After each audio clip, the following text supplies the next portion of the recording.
While every other channel is fighting for your customers' attention, podcasts are where they've already given it.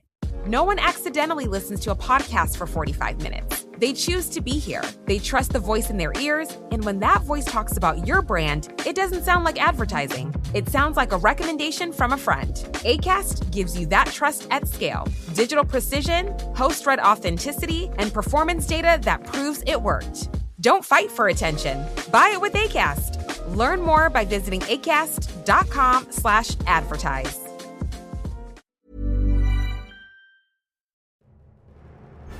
This is Auditory Anthology, a podcast featuring the best sci-fi short fiction, from titans of sci-fi's golden age in the 1950s and 60s to new writers sharing their work for the first time, and even some of our own original work. I'm Keithrconrad, the producer of the series, along with Darren Marlar, our narrator. If you have a story you'd like to contribute to the series, you can visit submissions.soundconceptmedia.com or just follow the link in the show notes. In this episode of our classic sci-fi series, we're sharing The Outsider by H.P. Lovecraft. For as long as he can remember, an isolated soul has lived entirely within the crushing darkness of an ancient ruined castle, subsisting only on old books and rats, yearning desperately to see the sun. But when he finally breaches the upper tower and stumbles into a brightly lit celebration among living people, his appearance sparks immediate, unmitigated horror, leading him to a chilling, mirror-shattering realization of what he truly is. It's a masterclass in cosmic dread and gothic terror from the legendary H.P. Lovecraft.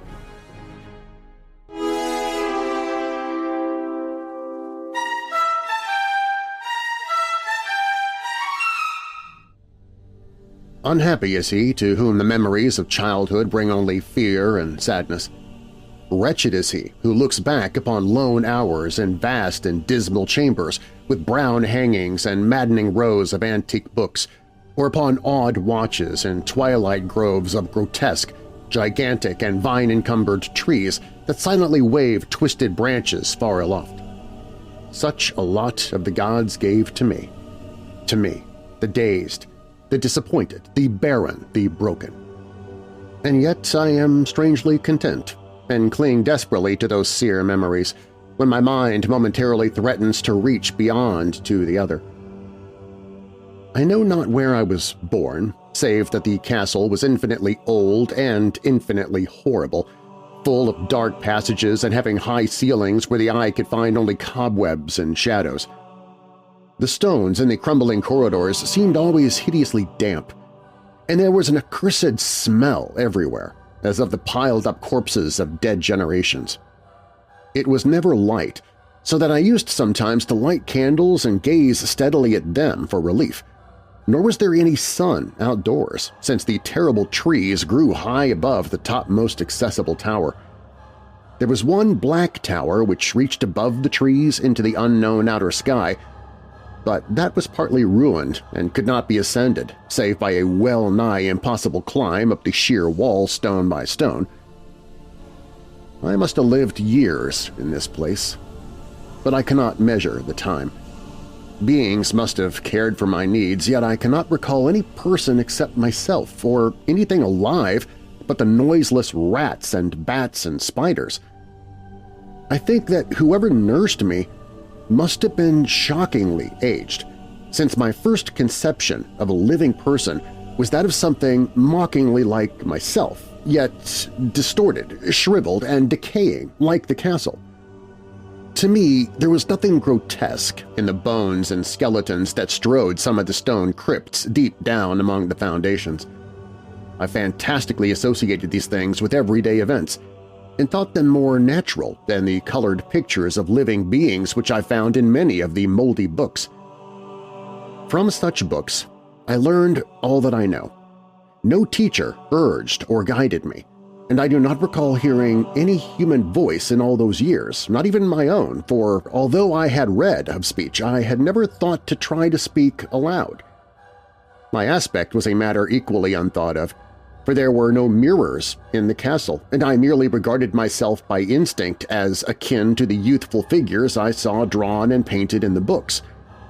I felt conscious of youth because I remembered so little.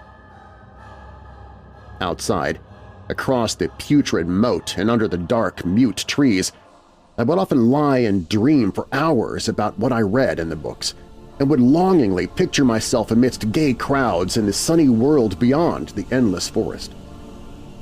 Once I tried to escape from the forest, but as I went farther from the castle, the shade grew denser and the air more filled with brooding fear, so that I ran frantically back lest I lose my way in a labyrinth of nighted silence. So, through endless twilights, I dreamed and waited, though I knew not what I waited for. Then, in the shadowy solitude, my longing for light grew so frantic that I could rest no more, and I lifted entreating hands to the single black ruined tower that reached above the forest into the unknown outer sky. And at last, I resolved to scale that tower, fall though I might, since it were better to glimpse the sky and perish than to live without ever beholding day. In the dank twilight I climbed the worn and aged stone stairs till I reached the level where they ceased, and thereafter clung perilously to small footholds leading upward. Ghastly and terrible was that dead, stairless cylinder of rock, black, ruined, and deserted, and sinister with startled bats whose wings made no noise.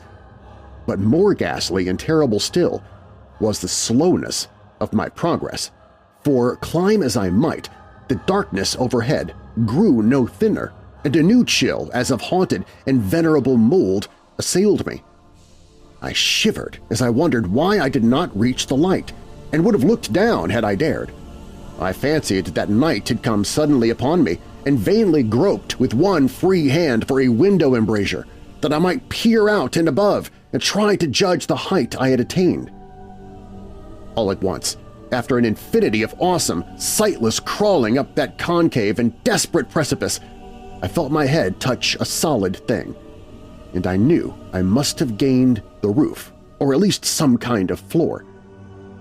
In the darkness I raised my free hand and tested the barrier, finding it stone and immovable.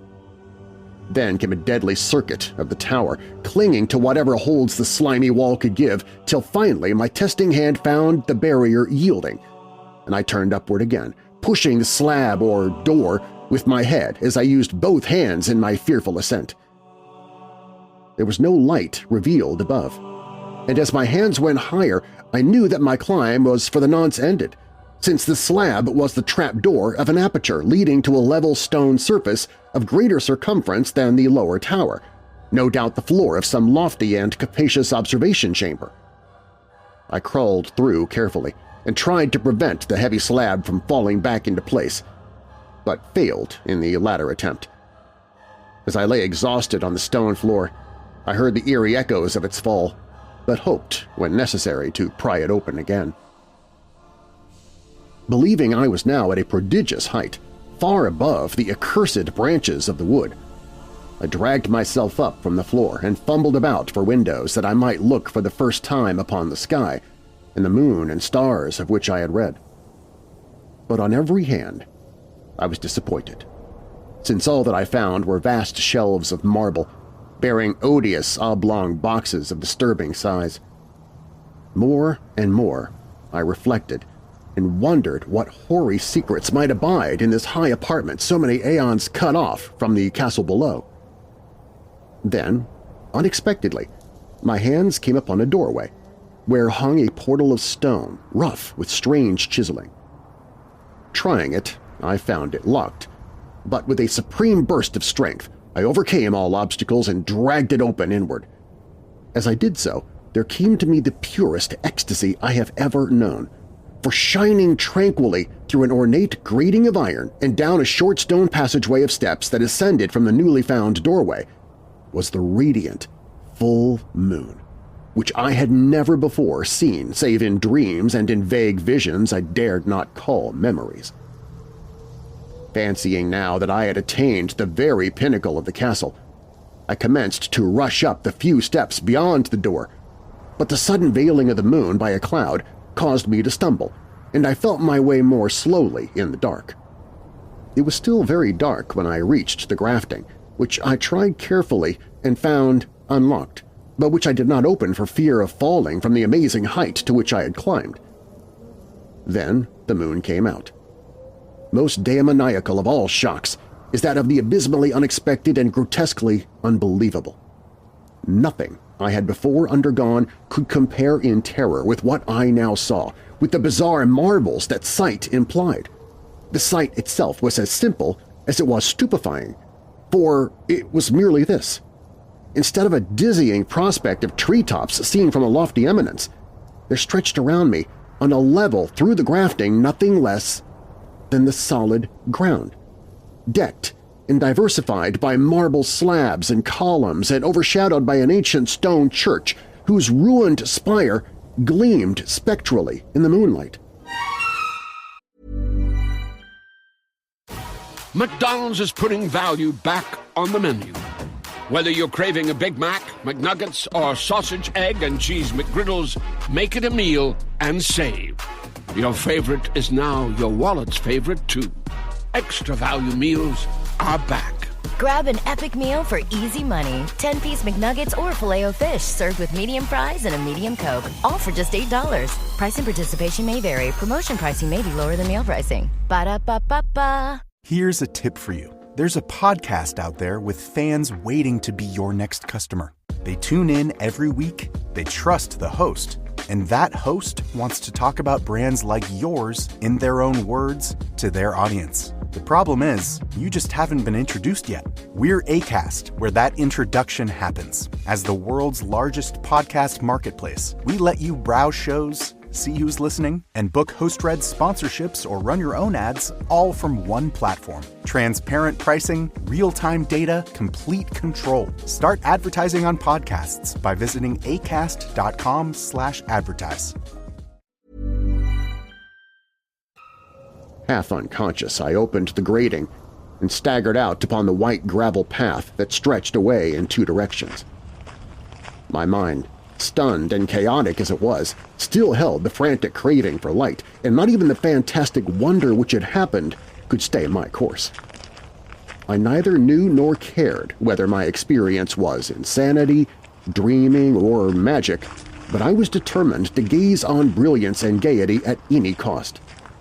I knew not who I was, or what I was, or what my surroundings might be, though as I continued to stumble along I became conscious of a kind of fearsome, latent memory that made my progress not wholly fortuitous. I passed under an arch out of that region of slabs and columns and wandered through the open country, sometimes following the visible road, but sometimes leaving it curiously to tread across meadows where only occasional ruins bespoke the ancient presence of a forgotten road. Once I swam across a swift river where crumbling, mossy masonry told of a bridge long vanished. Over 2 hours must have passed before I reached what seemed to be my goal, a venerable, ivied castle and a thickly wooded park, maddeningly familiar yet full of perplexing strangeness to me. I saw that the moat was filled in, and that some of the well-known towers were demolished, whilst new wings existed to confuse the beholder. But what I observed with chief interest and delight were the open windows, gorgeously ablaze with light and sending forth a sound of the gayest revelry. Advancing to one of these, I looked in and saw an oddly dressed company indeed, making merry and speaking brightly to one another. I had never, seemingly, heard human speech before and could guess only vaguely what was said. Some of the faces seemed to hold expressions that brought up incredibly remote recollections. Others were utterly alien. I now stepped through the low window into the brilliantly lighted room, stepping as I did so from my single bright moment of hope to my blackest convulsion of despair and realization. The nightmare was quick to come, for as I entered, there occurred immediately one of the most terrifying demonstrations I had ever conceived. Scarcely had I crossed the sill when there descended upon the whole company a sudden and unheralded fear of hideous intensity, distorting every face and evoking the most horrible screams from nearly every throat. Flight was universal, and in the clamor and panic, several fell in a swoon and were dragged away by their madly fleeing companions. Many covered their eyes with their hands and plunged blindly and awkwardly in their race to escape, overturning furniture and stumbling against the walls before they managed to reach one of the many doors. The cries were shocking, and as I stood in the brilliant apartment alone and dazed, listening to their vanishing echoes, I trembled at the thought of what might be lurking near me unseen. At a causal inspection, the room seemed deserted, but when I moved toward one of the alcoves, I thought I detected a presence there, a hint of motion beyond the golden-arched doorway leading to another and somewhat similar room. As I approached the arch, I began to perceive the presence more clearly, and then, with the first and last sound I ever uttered, a ghastly ululation that revolted me almost as poignantly as its noxious cause, I beheld in full, frightful vividness the inconceivable, indescribable, and unmentionable monstrosity which had by its simple appearance changed a merry company to a herd of delirious fugitives. I cannot even hint what it was like, for it was a compound of all that is unclean, uncanny, unwelcome, abnormal, and detestable. It was the ghoulish shade of decay, antiquity, and desolation, the putrid, dripping eidolon of unwholesome revelation, the awful bearing of that which the merciful earth should always hide. God knows it was not of this world, or no longer of this world, yet to my horror I saw in its eaten-away and bone-revealing outlines a leering, abhorrent travesty on the human shape, and in its moldy, disintegrating apparel an unspeakable quality that chilled me even more.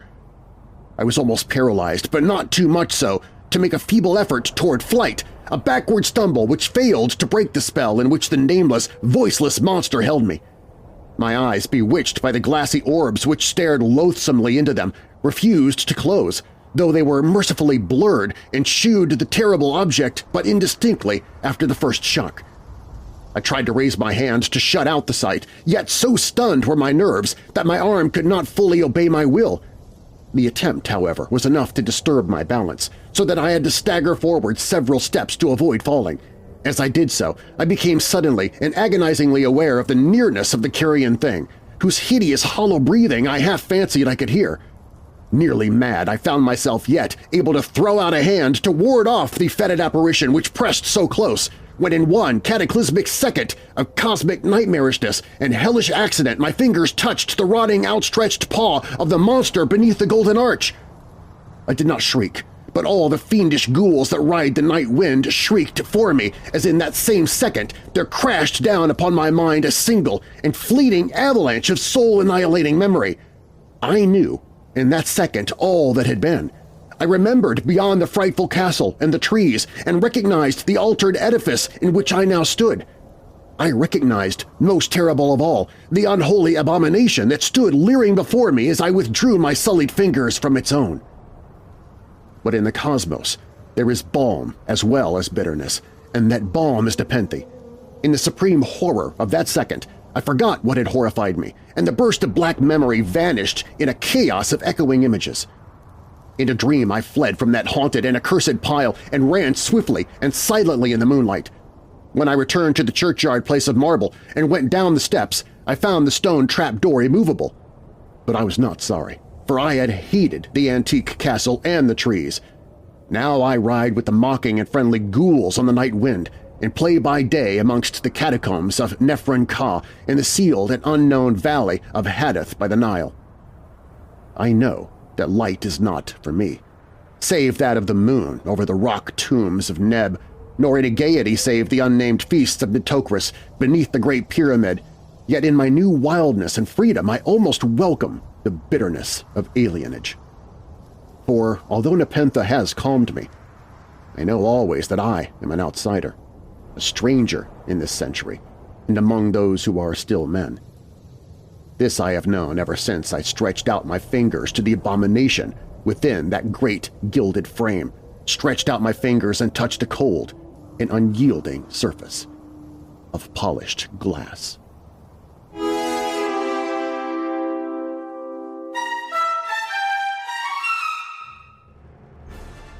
Auditory Anthology is narrated by Darren Marlar. You can find Darren's award-winning paranormal podcast, Weird Darkness, at weirddarkness.com or your podcast player of choice. Production, sound design, and story curation is done by yours truly, Keith Conrad. You can learn more about my work at keithconrad.com. This week's story in our classic sci-fi series was The Outsider by H.P. Lovecraft. It was originally published in Weird Tales in April of 1926. The next story in our classic sci-fi series will be Welcome to Paradise by Alan Donaldson. When a spot welder accidentally teleports himself to a secret lunar satellite via an experimental matter transportation machine, he stumbles upon a miraculous alien health resort that the military is desperately trying to keep under wraps. In the meantime, be sure to check out our author collaboration series as well as our audiobook series for paid subscribers at auditoryanthology.substack.com.